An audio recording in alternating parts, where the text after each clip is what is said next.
El motivo de este webinar, como ustedes saben, es hablar un poco de las oportunidades universitarias que hay en España. Hemos invitado un partner muy especial para nosotros que se llama LIP, con nosotros está Esther García, quien nos va a contar un poco acerca de estas oportunidades que hay en España, que es un país obviamente que a muchos nos llama la atención, no solamente por el tema de idiomático, sino pues por la afinidad cultural que tenemos.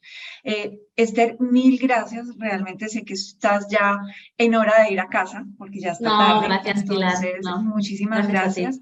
Te dejo con nuestros estudiantes, por favor.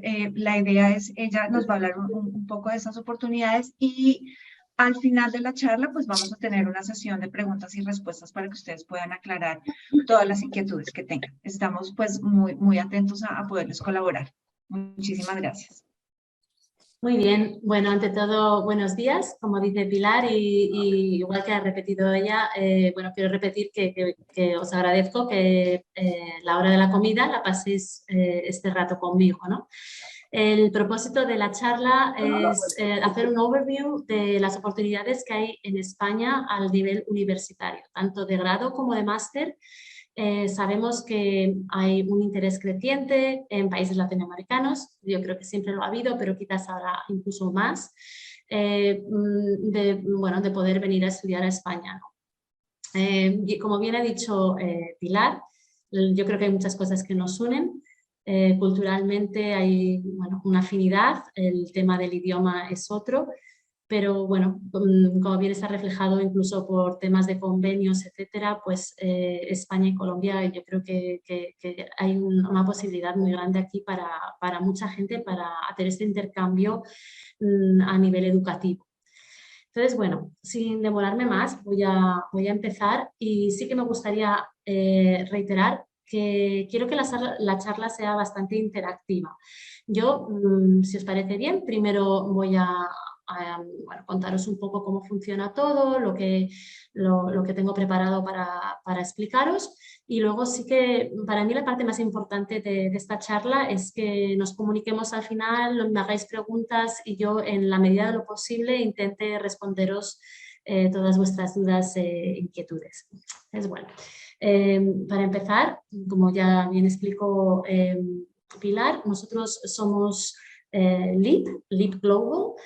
Somos una consultoría educacional aquí basados en Barcelona, pero tratamos, nosotros abarcamos todo el territorio nacional en España, con lo cual no nos dedicamos solamente a ayudar a estudiantes a las aplicaciones universitarias en Cataluña, sino en cualquier universidad del territorio español. Simplemente para informaros también que a nivel de agencia estamos basados en España y ayudamos a estudiantes internacionales exclusivamente, tanto de Latinoamérica como de cualquier otra parte del mundo. Entonces, bueno, ya voy a pasar un poquito a hacer el contenido que tengo preparado para este webinar. Y bueno, aquí podéis ver un poquito lo que vamos a hablar. Empezaremos por un pequeño resumen de cómo está formado el sistema educativo en España, el sistema universitario, cómo podemos acceder a estas universidades. Algo que es muy interesante para vosotros, que hablemos a nivel general de cuáles son los costes de estudiar en España. Creo que esto es uno de los grandes misterios que bueno, es algo muy interesante para los estudiantes. Luego, últimamente, ya por último, simplemente hablar un poquito del tema de legalizaciones y visados. Sé que es algo que a nivel de los estudiantes les preocupa mucho y bueno, intentaré ayudaros con este tema en vuestras preguntas. Y bueno, ya está. Luego lo más importante, sinceramente, para mí, como ya dije, es que pasemos al punto de preguntas, ¿de acuerdo? Bueno, entonces, como bien sabéis, España tiene una historia académica muy larga, de hace muchísimos siglos, empezando por quizás la primera universidad en el siglo XIV. Y en estos momentos, en el panorama universitario, España cuenta con 55 universidades públicas, con 10 de ellas las top 500 del mundo. Me estoy segura que la mayor parte de vosotros tenéis ya conocimiento de cuáles son las mejores universidades de España a nivel de universidad pública, como la Universidad de Barcelona, la Complutense de Madrid, la Autónoma, la Universidad Politécnica de Cataluña. Pero bueno, como digo, son realmente un montón de universidades, son 55 en todo el panorama español. Es obvio, pero por si acaso lo reitero, que el idioma de instrucción mayoritariamente es el español, pero quizás lo que sí sea una sorpresa es que gradualmente y de año en año estamos viendo una mayor oferta de grados y, bueno, no solo grados, grados y másters en inglés o igualmente en modalidad bilingüe. Es por esto también que cada vez tenemos más interés a nivel internacional, de estudiantes internacionales, de venir a estudiar a España. En cuestión de programas, hay una oferta educativa que llega, bueno, sobrepasa de hecho los 12.000 programas. Y de estos 12.000, más de 7.000 son programas de grado. ¿De acuerdo? Entonces, si hablamos de qué se puede estudiar, bueno, la lista es infinita. O sea, cualquier modalidad, o sea, es decir, desde ingenierías, todo el tema médico, abogacía, arquitectura, cualquier programa que os podáis imaginar. A nivel de universidades privadas, la oferta supera ya las 40 universidades privadas en España. Hay instituciones de gran prestigio, tanto a nivel de business como el Geneva Business School, el European School of Economics, Instituto de Empresa, que seguro que posiblemente conozcáis. Igualmente tenemos universidades privadas de mucho renombre y de muchos años, como la Universidad CEU, que tiene campus tanto en Madrid como en Valencia, como aquí también en Barcelona, la Universidad Europea de Madrid. Bueno, una lista de verdad bastante extensa de universidades privadas que igualmente tienen una oferta tanto en los campos de business, psicología, medicina, arquitectura, odontología, etcétera, etcétera. Entonces, bueno, sinceramente a nivel global de lo que la oferta universitaria que tenemos, podemos decir que es muy completa.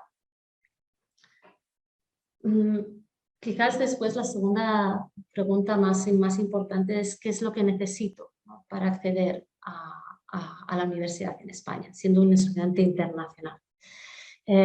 Esto lo divido por dos categorías. Vamos a empezar con los estudiantes de grado. El requisito número 1 y primordial para todos los estudiantes es que hayan acabado su bachillerato, es decir, sus 12 años de educación. Y luego, bueno, este bachillerato, dependiendo si van a ir a la pública o a la privada, tendrá que estar homologado, legalizado, etcétera. Esto es un tema que nosotros también bueno, aconsejamos, asesoramos y ayudamos en caso de que el estudiante quiera que actuemos, ¿no? Aquí la gran diferencia entre aplicar a la universidad pública o la privada está en el tema del examen de acceso.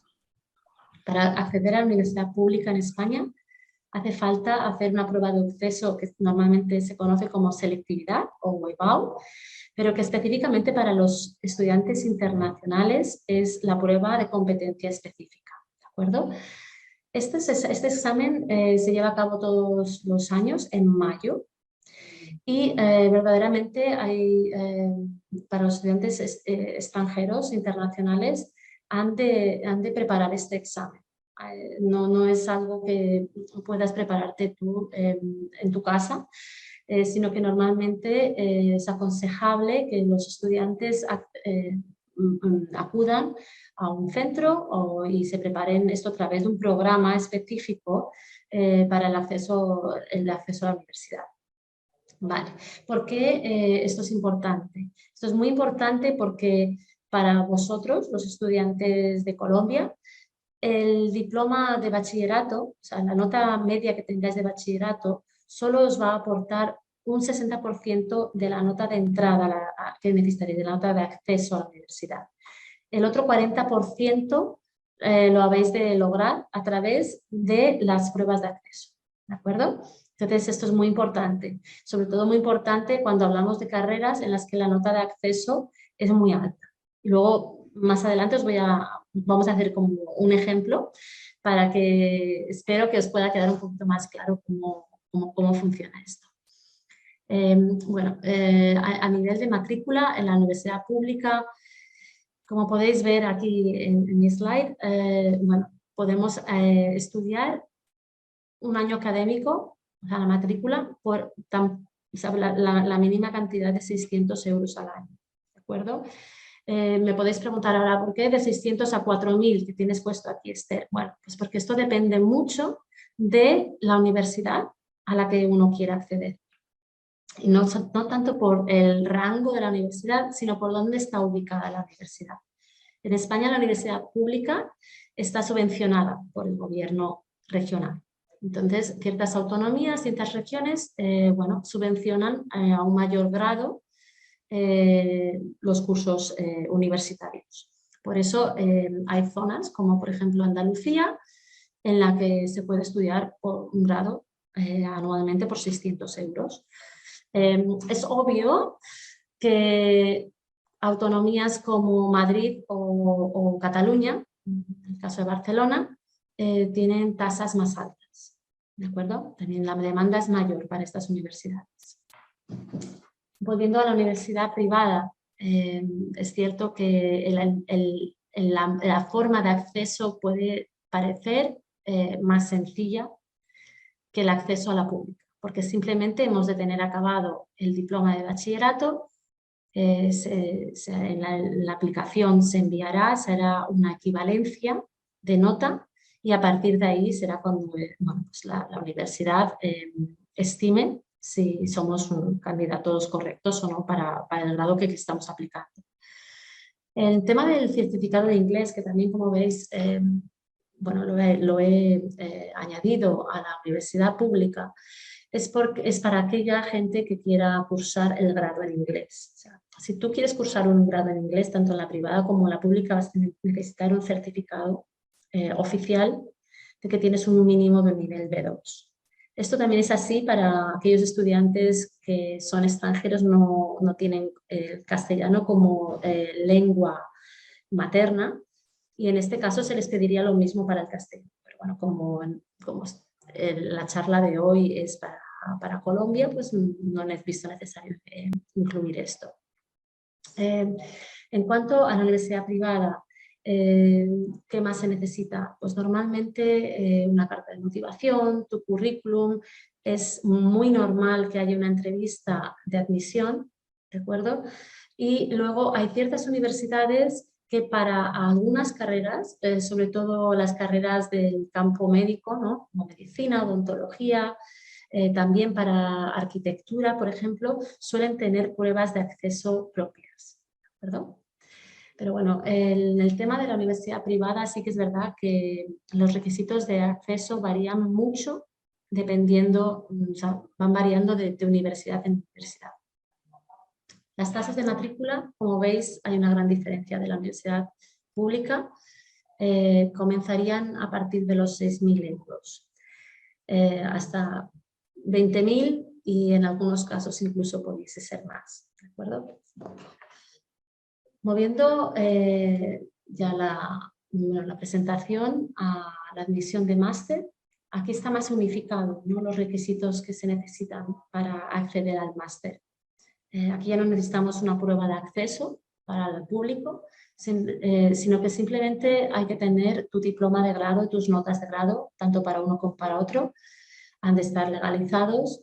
Y sí que es verdad que aquí me gustaría resaltar que para aquellas profesiones que son reguladas en España, entre las cuales están medicina, arquitectura, abogacía, muchas de las ingenierías, hace falta homologar el título, ¿de acuerdo?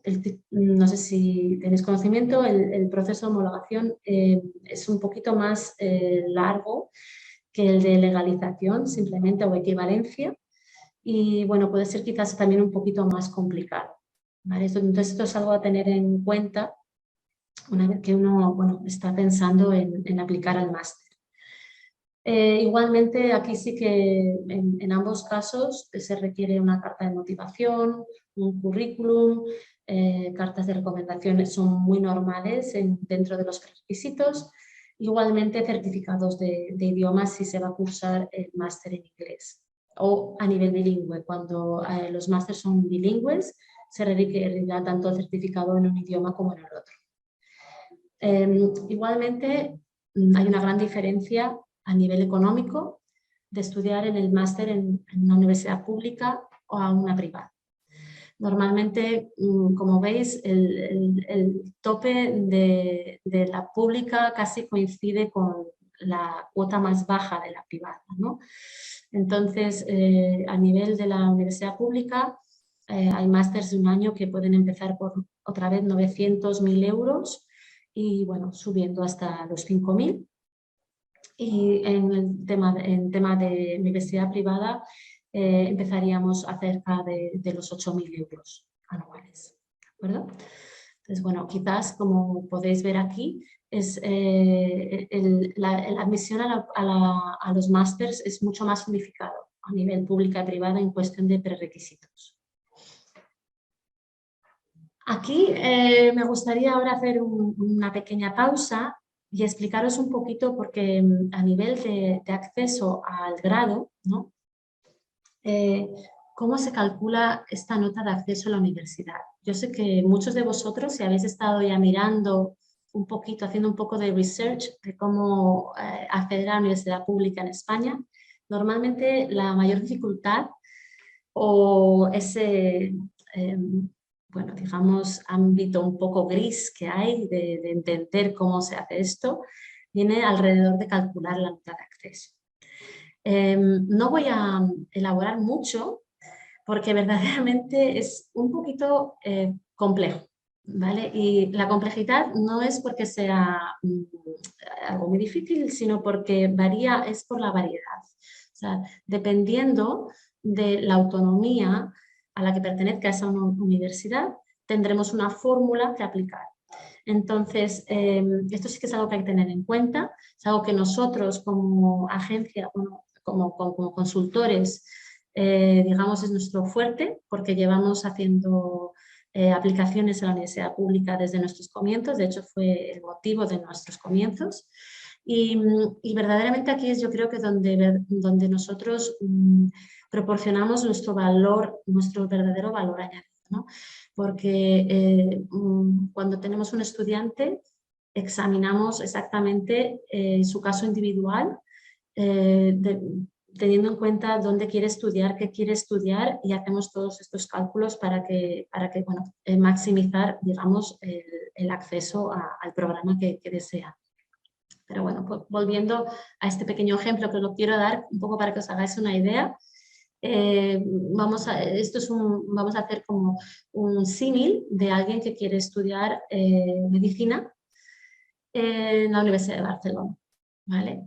Entonces, tomaríamos primero su nota media de bachillerato, ¿no? Que como mucho va a traducirse a 6 puntos, o sea, un 60% de la nota de acceso, aunque tenga una nota perfecta, o sea, como un GPA de 4, ¿no?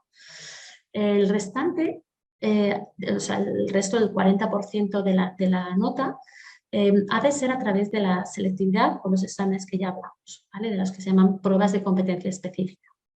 En el caso de Cataluña, tendríamos 6 exámenes, ¿de acuerdo?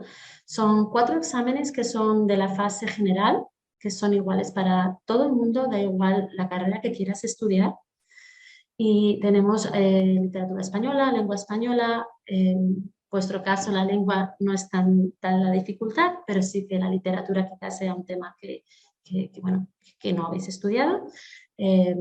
Tenemos otra prueba sobre la historia de España, un idioma extranjero que sería elegir entre inglés, francés, igualmente está italiano, alemán, y una asignatura general que sí que dependerá de lo que se va a estudiar. En este caso, si es medicina, sería matemáticas, ¿de acuerdo? Y luego cada estudiante ha de elegir 2 asignaturas que sí que van determinadas por la carrera a la que quiere aplicar. En este caso de medicina sería biología y química. ¿De acuerdo? De todos estos exámenes, la nota máxima que se va a poder obtener son 8 puntos.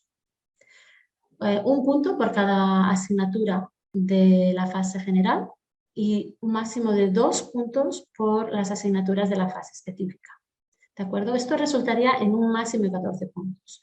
La nota de acceso a la universidad en España va de 0 al 14. ¿De acuerdo? Entonces, bueno, está claro que simplemente teniendo en cuenta que para entrar en medicina se necesita con una nota de acceso de un mínimo de 12,5, 13, porque es una carrera de mucha demanda, lo cual también sucede con carreras como ingenierías, arquitectura, etc. Es imprescindible hacer estos exámenes de PCE, ¿de acuerdo? Abajo veis una fórmula que parece súper complicada, en este caso es la fórmula de Cataluña y como vuelvo a decir, creo que hay otras 6 fórmulas, ¿de acuerdo? Dependiendo de la autonomía. No quiero que os quedéis con esto, no pretendo que con esta pequeña explicación entendáis cómo va el proceso, pero sí que quiero ilustrar un poquito cómo se formula esta nota de acceso y cuál es la dificultad, ¿no? Perdón, vale. Ahora creo que vamos a hablar un poquito más de algo que a lo mejor ya es un poquito más interesante y verdaderamente prometedor, que es una simulación de cuánto costaría estudiar la carrera en España, o sea, el grado, teniendo en cuenta que tenemos que hacer este curso de preparación del examen de entrada. Vale. Estos cursos aproximadamente tienen un coste general de unos 5.000 euros y comienzan en octubre y finalizan en mayo con el examen. Están organizados en su mayoría por academias que se especializan en preparar a alumnos internacionales para estas pruebas de acceso, ¿de acuerdo? Normalmente los programas se dividen en 2 formatos, ¿no? El formato para aquellos alumnos que no hablan castellano, que bueno, hay mucha demanda, entonces los primeros meses tienen mucho énfasis en el idioma, son cursos intensivos de castellano y luego pasan ya al tema de currículum, ¿de acuerdo? Para vuestro caso, hay otros programas ya establecidos en los que se pasa directamente a la enseñanza del currículum. Igualmente empiezan en octubre, porque como habéis visto, para muchas carreras hace falta intentar ir lo más preparado posible para estos exámenes para obtener la puntuación máxima y tener posibilidades de acceder. ¿De acuerdo? Con lo cual nuestra recomendación, y de hecho así está organizado en todas las academias, es comienzo en octubre. Sin embargo, sí que hemos tenido casos, y se dan todos los años, de alumnos que en Latinoamérica, como tenemos conocimiento, muchas veces el año escolar acaba en diciembre, que empiezan el curso de preparación en enero. Estos cursos de preparación son muy intensivos, porque tenemos solo de enero a mayo para preparar las asignaturas, pero bueno, son cursos en los que si el alumno está dedicado y pone todo su esfuerzo, no hay ningún motivo por el que no pueda aprobar los exámenes y sacar buena nota y tener unos resultados igual de favorables que el que empieza en octubre, ¿de acuerdo? Sin embargo, no es lo aconsejable. Lo aconsejable es tener el periodo de 8 meses para preparar bien el examen. Esto digamos que es una inversión, este primer año de preparación, y como podéis ver, los años subsecuentes, este ejemplo que os he puesto es un ejemplo de estudiar en la Universidad de Málaga, ¿vale? Tanto la Universidad de Málaga como la de Granada, la de Sevilla, los grados empiezan por este coste de entre 800, 900, como mucho 1.000 euros al año, anuales.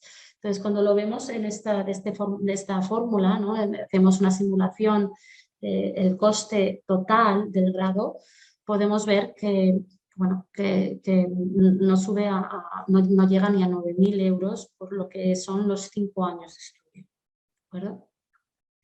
Otro punto muy importante para los estudiantes es, bueno, vale, esto es lo que me va a costar el grado, pero ¿y qué me va a costar vivir en España?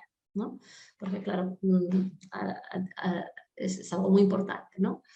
España sigue siendo un país dentro de Europa en el que el nivel de vida es bueno, relativamente bajo y en el que hay mucha calidad de vida, ¿vale?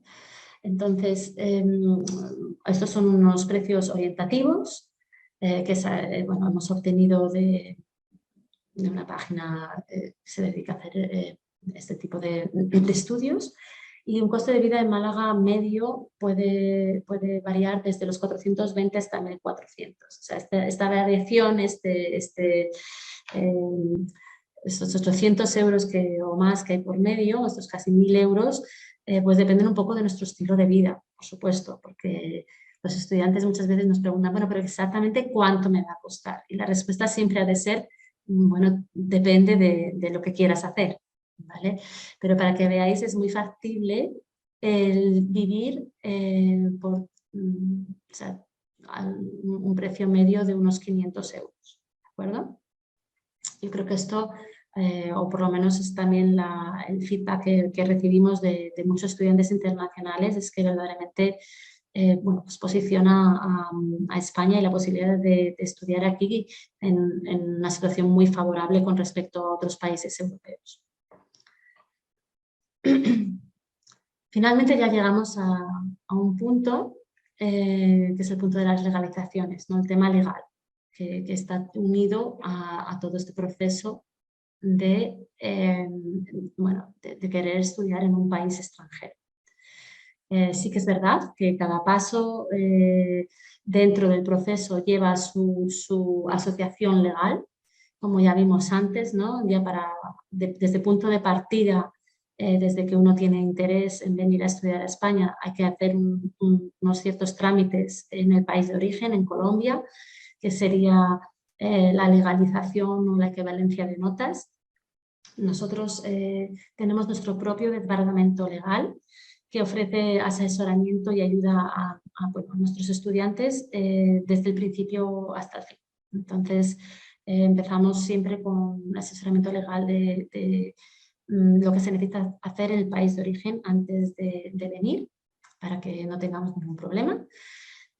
Continuando después por el tema del visado, ayudamos con todo el proceso. Pues es verdad que también hay muchos estudiantes que deciden hacer el visado por su propia cuenta.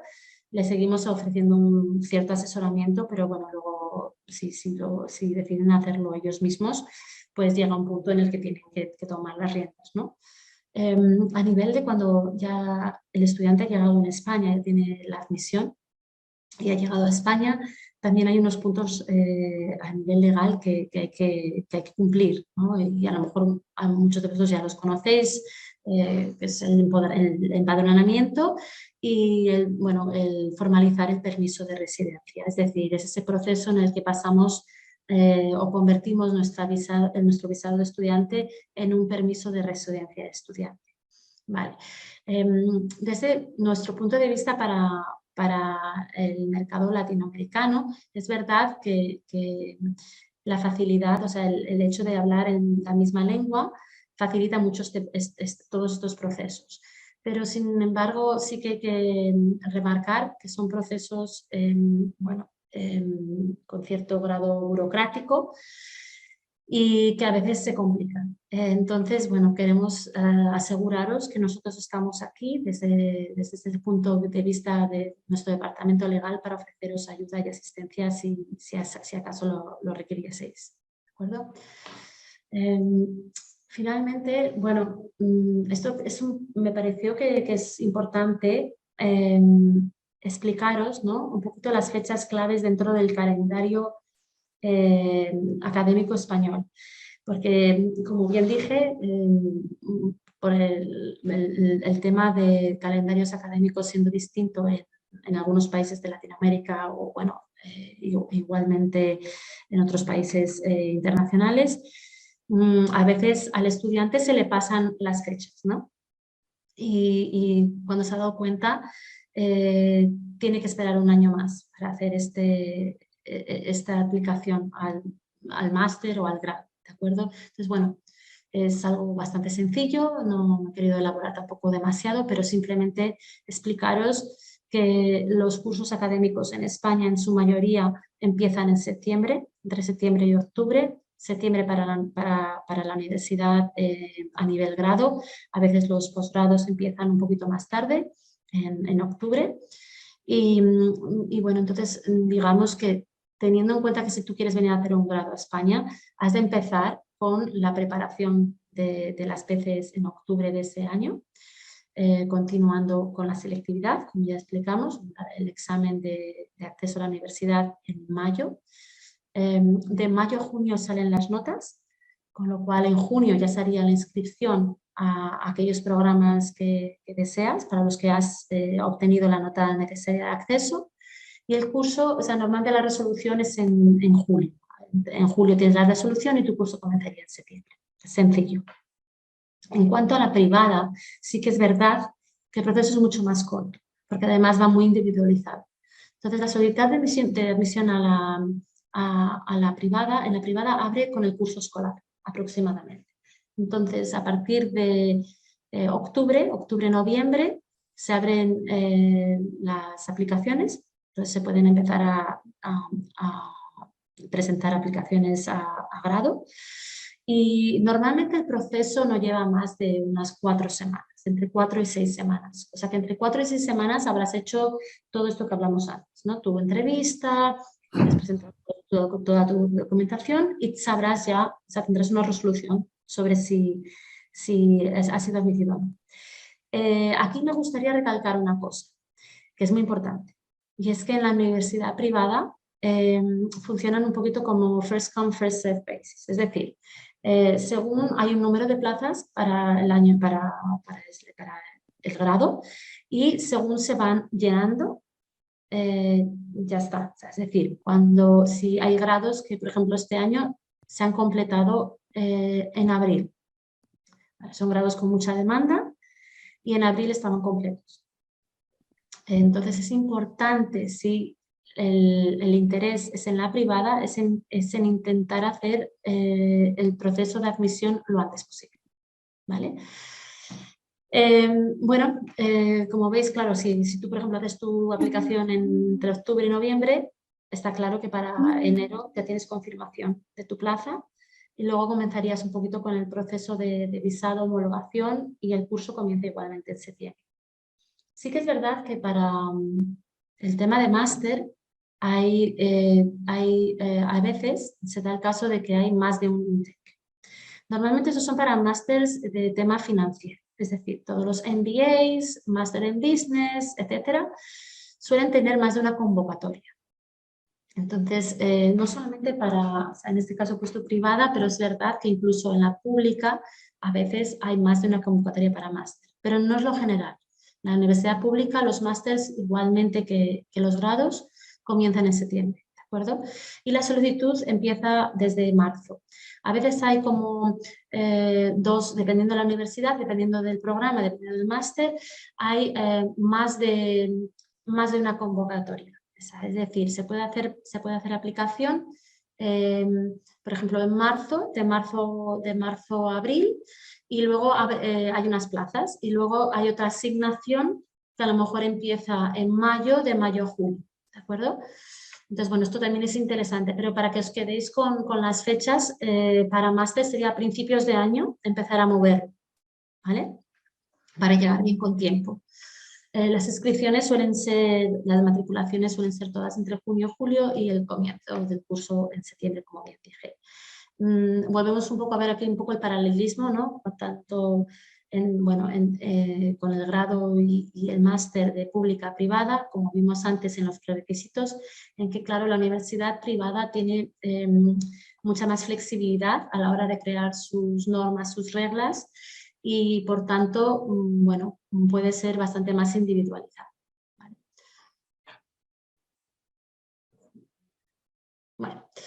Ya finalmente, creo que lo hemos ido viendo un poquito a lo largo de la charla, pero quería recalcaros un poquito qué es lo que nosotros hacemos como consultoría, ¿no? Nosotros nos gusta decir que somos un one-stop shop, ¿no? Es decir, nosotros nos gusta poder ofrecer al estudiante el asesoramiento y la guía y el acompañamiento desde el principio hasta el fin. No somos muy... no aconsejamos mucho el decir, bueno, te vendemos o te aconsejamos con un servicio y luego te dejamos, ¿no? Porque creemos que es cuestión de dar continuidad a todo el proceso. Entonces, normalmente empezamos con el asesoramiento, la búsqueda de programa, el match, ¿no? Asegurarnos de que existe, ¿no? y de que el alumno cumple los requisitos necesarios. Siempre es un asesoramiento personalizado y bueno, luego una vez que hemos seleccionado el programa o los programas a los que el alumno quiere aplicar, empezamos el proceso de admisión, ¿de acuerdo? En el caso de aplicación a grado a la pública, esto no solamente actuamos en la admisión al programa de preparación de la selectividad, sino que sería una continuación. O sea, después ayudaríamos con la aplicación a la universidad y finalizando ya hasta que el alumno empieza el curso en septiembre. Esto lo mismo para la privada, solo que, bueno, como ya hemos visto antes, el proceso es como más corto, ¿no?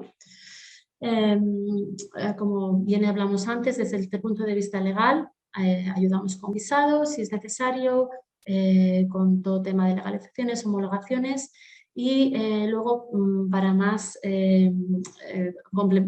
complementamiento ayudamos con servicios extras como son el alojamiento, seguro médico, empadronamiento, entonces bueno, algo muy completo y que bueno, creemos que cumple el cometido de ayudar y asesorar al estudiante en esta decisión tan importante bueno, que podéis estar tomando, ¿no? De venir a estudiar a España y bueno, salir de vuestro país. En cuanto a costes, nuestros servicios, esto es una estimación, es un rango, ¿no? Va entre 850 euros y 2.000 y como os podéis imaginar, todo depende un poco de la carrera, el número de aplicaciones que se quieran hacer, el número de servicios solicitados, etcétera, etcétera. Todo lo individualizamos y lo planeamos acorde con vuestras necesidades. ¿De acuerdo? Creo que bueno, este último punto es bastante obvio, es un poco de resumen para que os quedéis con estas nociones generales de lo que hemos hablado, ¿no? Que sepáis que hay una gran oferta a nivel educativo, académico, de cursos, de universidades. Tenemos más de 90 universidades en total, más de 12.000 cursos. Por favor, no nos olvidemos, el acceso a la universidad pública a través de la preparación de la selectividad, en la que solo el 60% de la nota de acceso va a ser vuestro bachillerato, ¿de acuerdo? Entonces, esto es muy importante. Nosotros como consultoría tenemos relaciones con todas las universidades privadas y igualmente tenemos links con las universidades públicas, ¿de acuerdo? Entonces, nuestro propósito es poder maximizar, hacer un paquete individual para vosotros y poder maximizar vuestras posibilidades de admisión. Bueno, creo que ahora llega para mí el momento más interesante, que es dejar de oírme a mí misma y empezar bueno, a escucharos vuestras preguntas, vuestras dudas y que me vayáis preguntando, disculpad, no sé que me si vayáis quieres, haciendo preguntas. yo voy leyendo las preguntas. No sé Sí, si quieres de perfecto. pronto dejar de compartir la cámara como para que te vean. Perfecto, espera un momentito. Y voy a empezar con Andrea. Andrea dice que ella está interesada en una maestría en psicología, entonces nos pregunta que para hacer un máster en psicología se debe presentar algún examen, cómo se genera el proceso de homologación y más o menos cómo puede durar. Me imagino que la pregunta es muy porque es psicología y es un área muy controlada en muchos países, ¿no? Sí, sí. Hola, André. En general, como expliqué, la mayor parte, bueno, de las profesiones reguladas, entre las que está la psicología, sí que es verdad que necesitan este proceso de homologación. Este proceso de homologación hemos de empezarlo lo antes posible. Entonces, porque sí que puede llevar, dependiendo de la carrera, puede llevarte hasta quizás año y medio, ¿vale? En este proceso. Es verdad que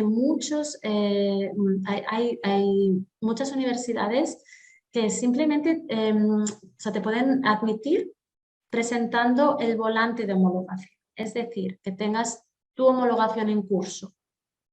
¿De acuerdo? Esto puede ser, pero habría que investigarlo. Habría que ver un poco el programa, ver la universidad y los requisitos, porque esto sí que cambia. Otra vez, digo de universidad a universidad, pero normalmente esto viene regulado por el gobierno regional. Ok. Nos pregunta Daniel, ¿los valores que estabas explicando en la presentación aplican para extranjeros?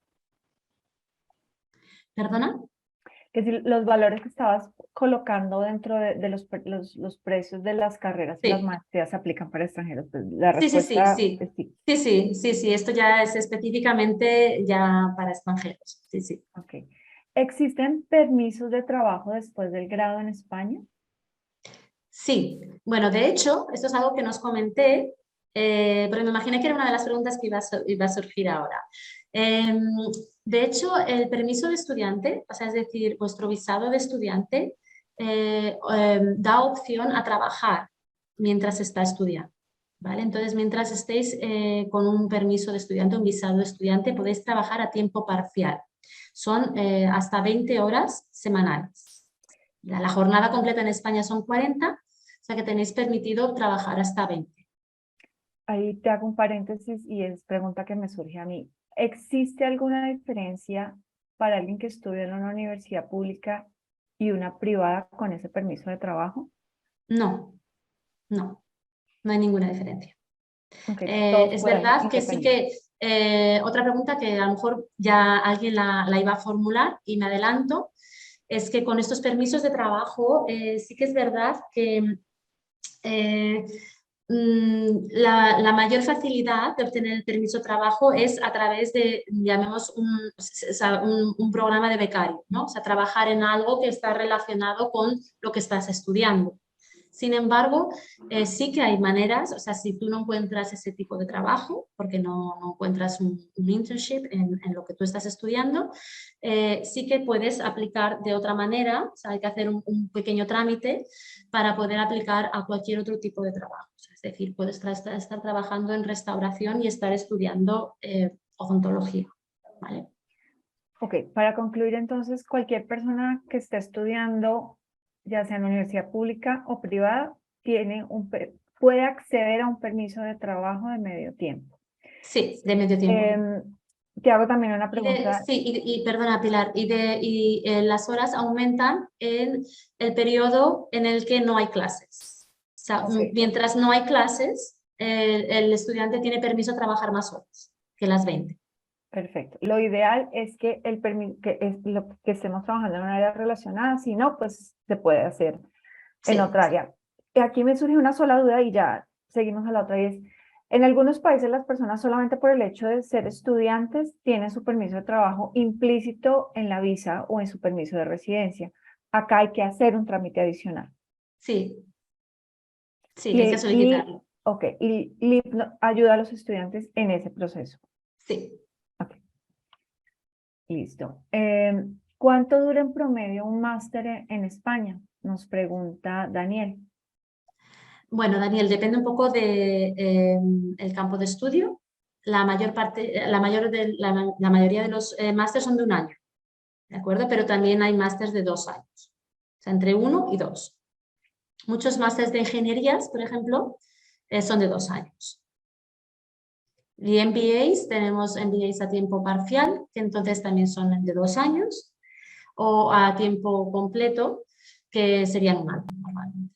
Entre 1 año, 18 meses. Perfecto. Joana nos preguntaba sobre las horas de trabajo, ya las cubrimos, son 20 horas en época de estudio y más en época de vacaciones, básicamente. Sí. Que podría llegar a ser un tiempo completo, me imagino, en Sí, época de así vacaciones. es, sí. Nos pregunta Miriam que los estudiantes que tienen un diploma IB, que es el International Bachelor, ¿pueden entrar a la universidad pública sin tener que hacer la prueba de selectividad? Bueno, muy buena pregunta. Esta pregunta me encanta. Sí, sí y no, ¿vale? Y explico. Vale, al ser International Baccalaureate, ¿vale? Tiene una equivalencia directa ya dentro de las credenciales de la UNED. La UNED es el organismo que bueno, facilita estas equivalencias o credenciales, ¿de acuerdo? Para sistemas europeos o el International Baccalaureate ya hay una acreditación directa. ¿Vale? Entonces ya digamos, calculemos que hay una tabla o unas fórmulas que directamente te van a dar una nota. Esta es la parte del sí. Puedes hacerlo sin la prueba de PCEs, ¿no? de PCs, de selectividad. Sin embargo, el no es porque como mucho tu nota de International Baccalaureate te va a dar un 10. Entonces, si tu carrera, la carrera a la que tú quieres acceder, tiene una nota de corte, un promedio de nota de corte de menos de 10 y tú tienes, vamos a hacer un ejemplo, ¿no? Tú quieres estudiar filosofía y filosofía desafortunadamente hoy en día no está muy de moda, con lo cual filosofía tiene una nota de corte a lo mejor de un 5,7, un 5,7 y tú ya tienes un 8 en tu nota de equivalencia del baccalaureate, no necesitas hacer la selectividad. Sin embargo, la mayor parte de las carreras que, bueno, tienen más demanda hoy en día, la nota de acceso va a ser por encima del 10.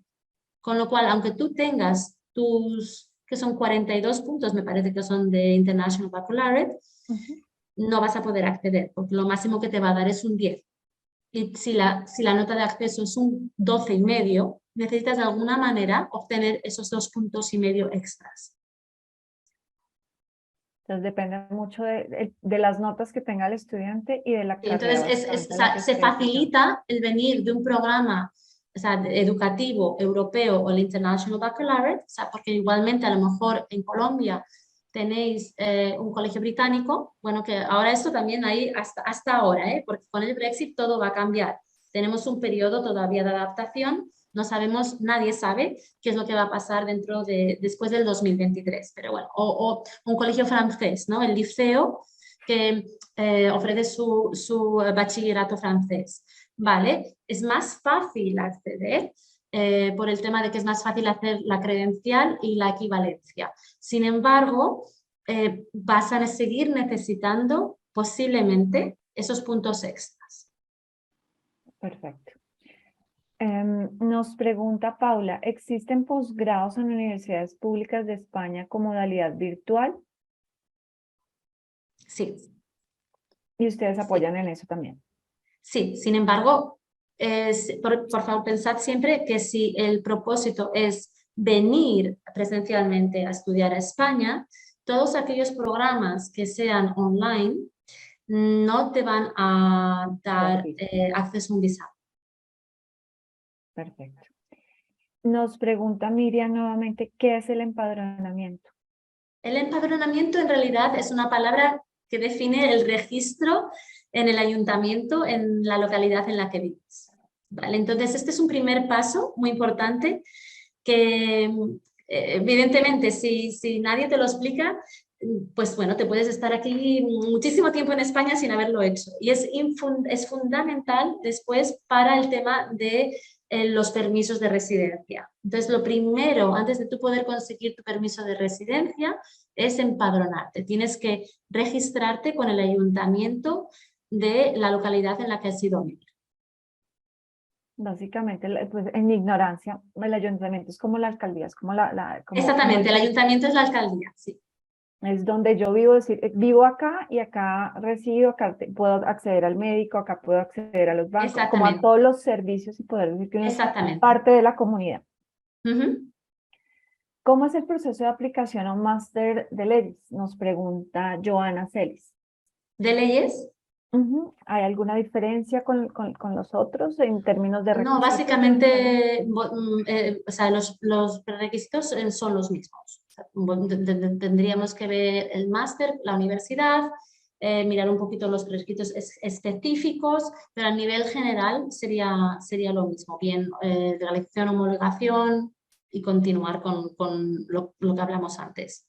Ok. Miriam Polo también nos pregunta que si tienen oficina en Bogotá, esa la respondo yo, digamos que sí y no.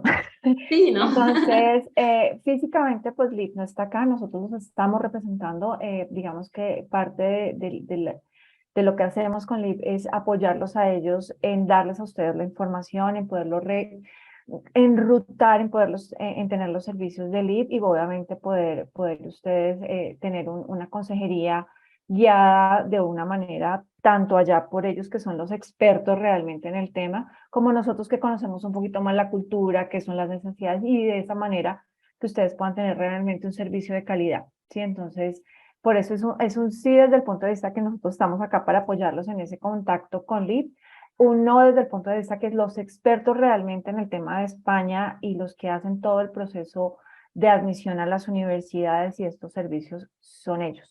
¿Sí? Entonces, digamos que lo que nosotros buscamos acá es que ustedes realmente tengan información de calidad y puedan tomar una decisión con la ayuda de gente que realmente sabe lo que ustedes están buscando. ¿Los colombianos pueden estudiar y ejercer medicina en España? Si está estudiando, se refiere a si ya si estudia medicina aquí. ¿O si ha estudiado medicina? Sí, si estudia aquí, sí, por supuesto, sí, sí, ningún Si problema. estudiaran medicina en Colombia, por ejemplo, ¿qué deberían eventualmente Bueno, este es por eso preguntaba, porque suele ser una consulta que nos sucede muy a menudo. Medicina requiere homologación, por supuesto, y el proceso de homologación de medicina es bastante complicado. No, bueno, nuestra premisa es siempre ser muy sinceros, ¿no? Entonces, es posible, por supuesto que es posible, pero el proceso de homologación de medicina a lo mejor puede llevar hasta 3 años. Es un proceso largo que hay que tener en cuenta. ¿Existen becas para pregrado o posgrado? Bueno, la respuesta es, o sea, sí existen, pero no son muy accesibles para estudiantes extranjeros, ¿vale? Las becas en la pública normalmente están orientadas a los estudiantes españoles. Hay algunas excepciones, pero no es la norma. En cuanto a las universidades privadas, ofrecen scholarships o becas que suelen ser basadas en mérito, ¿de acuerdo? Más que en condiciones económicas. Y normalmente no encuentras ninguna beca en privada que cubra el 100% del costo de la matrícula, sino que suelen ser unos porcentajes. Puede ir desde el 5% hasta, recientemente tenemos un estudiante que consiguió una beca del 60% para una universidad privada. Sí, yo también he visto que hay becas que son en alojamiento algunas veces, ¿verdad? Que A pueden... veces sí. Igual digamos que yo los invito también a mirar el costo de los másters y de las carreras porque realmente digamos que son bastante competitivos comparado con otros países. Entonces, pese a que de pronto Sí. no hay becas de gran envergadura, sí cuando uno compara es una buena opción. Claro, claro, así es. Joana Celis nos vuelve a preguntar un poquitico, para ejercer derecho, si yo estudié derecho en Colombia y quiero ejercerlo en España, nos pregunta que si se debe hacer un máster de especialización o qué tipo de máster le permite a uno ejercer eventualmente leyes en España. Si estudia Derecho en España directamente, o si estudia Derecho Ella, en Colombia. yo creo que Joana es abogada, entonces muy seguramente ella lo que Vale. quiere ver es si hay alguna maestría o algo que le permita a uno a través de esa maestría Bueno, ejercer el derecho. sí, efectivamente. Bueno, puede, o sea, hay másteres o maestrías en Derecho para evidentemente, como todo máster, una especialización en un cierto campo. Sin embargo, aquí digamos que lo importante es volver a recordar que habrá que hacer esa homologación del grado en Derecho, ¿vale? Porque para acceder al máster per se va a necesitar la homologación. Entonces, una vez que tiene la homologación de la carrera, ¿no? Ya puede, digamos, ejercer. O sea, que no sé si me he sabido explicar en este tema, sino, o sea, que la homologación se conlleva tanto para aplicar al máster como para ejercer. Simplemente por ejercer, o sea, de por sí, aplicar a un máster en leyes va a requerir que homologues tu carrera. O sea, que la homologación es un punto, un trámite que va a tener que hacer. Y homologar significa solamente, pero no requiere un examen, digamos, o No, porque no muchas como un veces bar. homologar es simplemente coger el título, hacer, como coger el título, convalidarlo en términos de apostilla y eso, pero no requiere un examen de conocimiento. No, exactamente, sí. Lo que pasa es que las homologaciones a veces son bastante exhaustivas y complicadas, porque imagínate que lo que tienen que hacer, o sea, una homologación lo que conlleva es, estudiar exactamente el contenido de todos los créditos de tu carrera, de todas tus asignaturas y buscarles una equivalencia en la carrera en España. Hay veces que, bueno, pues no se consigue la homologación, ¿no? Y otras veces que hay que hacer como unos cursos, como unos bridging courses, ¿no? Para bueno, Que por poder... lo general, sí. Exactamente. Ok. Entonces, espero que te hayamos medio aclarado. Yo creo que parte, y voy a hacer aquí como un paréntesis, es como aclararles un poco las dudas en términos Sí, generales. Tenemos sí, más de 13 todavía comentarios y ya estamos como a la hora. Entonces sí, voy a tratar de ser ágil. Perdónenos si de sí. pronto no entramos en detalle. Tal vez la idea de pronto sería al final de esta reunión, obviamente les va a llegar la grabación. La idea es poder conocer un poquito más el perfil de ustedes para poderlos poner en contacto con Liz y Efectivamente. ya que este tipo de dudas como tan puntuales las puedan aclarar pues en una sesión mucho más personalizada si es el caso, ¿vale? Entonces, digamos que también por un poquito de respeto también al horario de Esther, voy a tratar de agilizar, porque yo sé que ya ahí son casi las 8 de la noche, creo. Sí. Pero no Exacto. pasa nada. Entonces, nos pregunta Daniel, ¿el tiempo otorgado para la visa de estudiante es dependiendo de lo que dure el programa? Que eso pues es así. ¿Cuánto tiempo bueno, se puede otorgar un tiempo después algún permiso que les permita trabajar o hay algo que puedan hacer una vez se gradúen para Sí. permanecer en España? Sí, hay un visado excepcional que se pide, que se puede solicitar antes de haber acabado tu programa. Hay que solicitarlo antes de acabar el programa, que es el Job Seekers Visa, es un visado de búsqueda de trabajo, ¿de acuerdo? Y son 12 meses, es un año más. Ok, y si en ese año consiguen trabajo, me imagino que pueden pedir otro tipo de visa. Si Sí, no lo, entonces hay que hacer una conversión de ese visado que es como una extensión, ¿no? del visado de estudiante para poder encontrar trabajo a un visado de trabajo. y si ellos no consiguen trabajo, ¿hay algún camino o ya obligatoriamente deben regresar? Bueno, no, sí, claro, tendrían que regresar y la siguiente vía sería la de buscar trabajo y venir directamente ya con un Ya visado de con su trabajo. trabajo. Sí. Santiago Barrientos nos pregunta, si hago un máster en arquitectura y logro homologar el título, ¿hay posibilidad de radicarme en España luego de terminar el máster? Sí, Digamos una que vez es que muy, está homologada su carrera y luego la maestría es aquí, entonces podrá después trabajar aquí sin problema. Uy, creo que se me está cortando la conexión.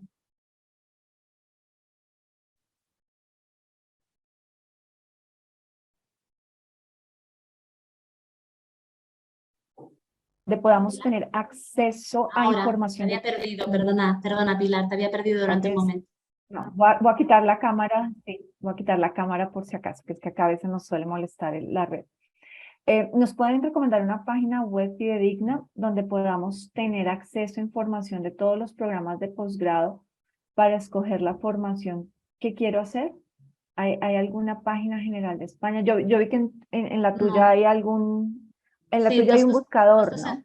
Exactamente, nosotros podemos, o sea, bueno, adelantándome un poco a lo que va a suceder en un futuro, nosotros como empresa estamos creando una plataforma en la que todo eso que me acabas de pedir va a estar ahí, todos los grados, todos los posgrados, etcétera, pero de momento no existe.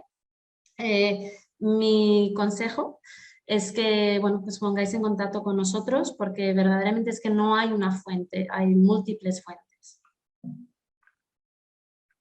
Yo creo que eventualmente yo lo que les recomendaría es una buena manera, tal vez no de buscar el programa per se, pero sí ver las universidades de España, ver en qué áreas son buenas y qué programas tienen. Pueden mirar de pronto los rankings mundiales. Son relativamente, digamos, amplios en información.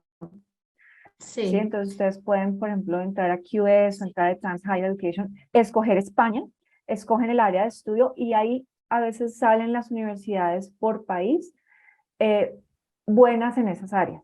¿Sí? Entonces, digamos que si el destino que ustedes buscan es España, de pronto esa sería como la manera más certera de que puedan hacer un filtro de calidad del programa que están buscando en términos de rankings académicos. Eso no quiere decir que todas las universidades salgan ahí. Obviamente, digamos que los rankings académicos tienen ciertos criterios y existen universidades muy buenas que no cumplen esos criterios. Entonces, por ponerles un ejemplo, muchos de los rankings se basan en pregrado y no en posgrado. Hay instituciones de educación superior que solamente hacen posgrados y por ende no aparecen en los rankings y son realmente muy buenas y caso de eso son muchas escuelas de negocios, ¿ok? Entonces, es una manera, por eso les digo, no es la única, pero tal vez podrían por ahí un poquito guiarse. De pronto también, obviamente, y me corriges, es eso, decirles qué universidades son, pues digamos, que las que más les conviene en términos de ranking, en términos de presupuesto, en términos de perfil. Entonces, claro, eso es como parte también como de los servicios que ustedes podrían adquirir, ¿no? Tener una asesoría integral. Sí, exactamente, Pilar, exactamente. Quizás para mí me parece siempre el punto más importante de nuestro trabajo es este, ¿no? Es el de ese primer asesoramiento, conocer al estudiante. A mí me gusta siempre tener una llamada bastante pronto en ese contacto con el estudiante porque queremos entender verdaderamente qué es lo que busca, ¿no? Muchas veces a través de un email, ¿no? Es, bueno, quiero estudiar arquitectura, pero yo quiero entender quién eres tú, a dónde quieres ir, qué quieres conseguir en tu futuro y entonces también así mejor asesorarte al programa y orientarte a la universidad, ¿no? Es que hay muchos factores en juego.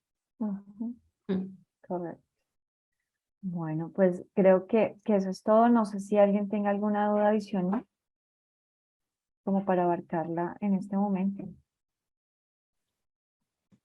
Sí, ¿puedo intervenir, por favor? Claro que sí, Miriam. Perdón, mi pregunta era que si un colombiano, un chico que sale del colegio, yo soy College Placement Counselor en un colegio Colombo Británico en Cali, Colombia. Por eso estoy aquí en esta reunión. Entonces, si un chico mío es colombianito, no tiene ningún otro pasaporte, quiere estudiar medicina en España, que si eso es posible. Y la segunda pregunta es, graduándose de una universidad española, pongamos pues que logró entrar, si puede ejercer como médico en España. Esa es mi pregunta. Sí, Miriam. Mira, efectivamente,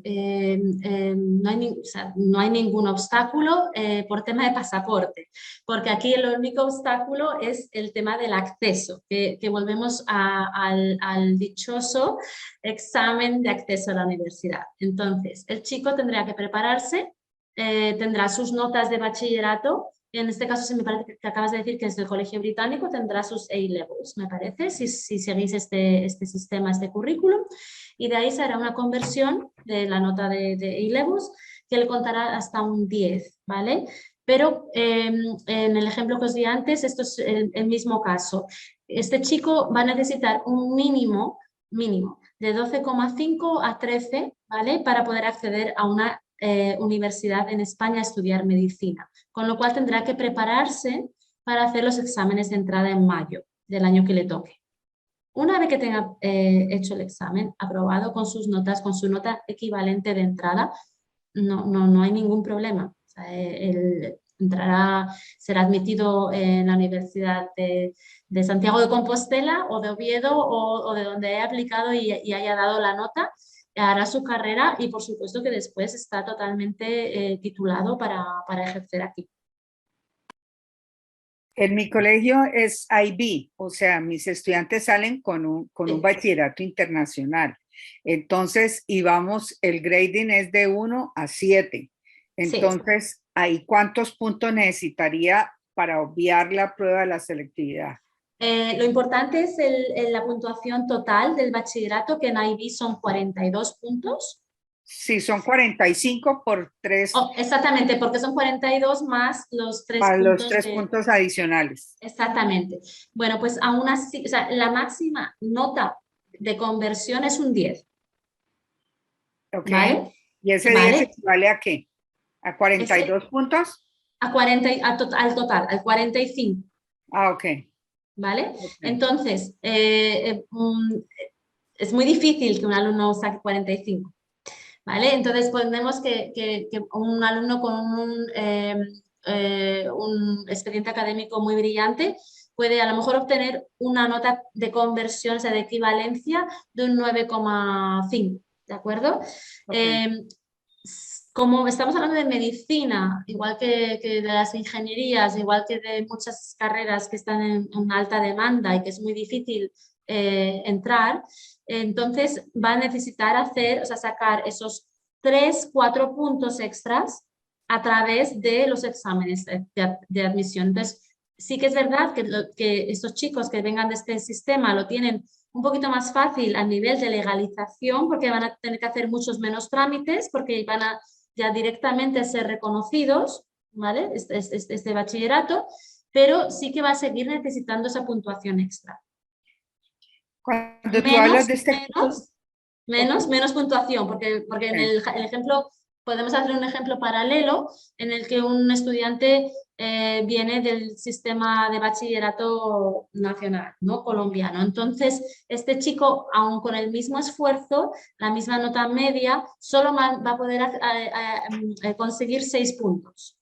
Entonces, el estudiante del IB tiene una ventaja, llamémoslo así, porque él va a poder sacar hasta 10 puntos. Son 4 puntos que ya ganó. Ok, y ese curso de preparación para el examen, para poder conseguir los puntos adicionales, ¿el estudiante lo tiene que hacer cuando todavía está acá en el bachillerato o tiene que estarse un año preparándose con para poder ser aceptado en España? ¿Cuál de las dos? Sí, lo normalmente es que, a no ser que el colegio, que dudo que en vuestro caso lo hagáis, lo preparéis vosotros, normalmente los alumnos lo hacen en el año posterior a haber acabado. Si acaban en junio, pues empiezan el programa en octubre, se presentan en mayo el examen y ingresan en la universidad el siguiente septiembre. Ah, ok. Muchísimas gracias. No, nada, a ti, cualquier otra cosa, pues ya sabes dónde estamos para resolver tus dudas. Ok, gracias. Bueno, entonces, la última pregunta es dónde contactarte. Como les comenté, lo que vamos a hacer, yo creo que ya el día de mañana o tal vez al final de la tarde van a recibir la grabación de la charla, cómo hacer una cita con Esther, un poquito un resumen de los servicios que tienen ahí y ya para que se puedan poner en contacto pues con ella y puedan aclarar todas sus dudas personales y mirar si quieren hacer algún proceso con España. Nuevamente, Esther, mil gracias a ustedes también. Espero no les haya cogido mucho la noche ni el tarde para la hora del almuerzo y así para la cena. De verdad, espero que haya sido una información útil. Como siempre les digo, para nosotros es muy importante que ustedes realmente tomen decisiones claras, son proyectos de vida y parte de lo que nosotros buscamos acá es poderles ayudar en esos proyectos y que tengan, como les digo, una información fidedigna, una información confiable y que sepan que las personas que están pues detrás en estos proyectos también son personas que están muy comprometidas con ellos, ¿vale? Entonces que tengan una feliz tarde. Esther, muchísimas gracias. Muchas gracias a todos.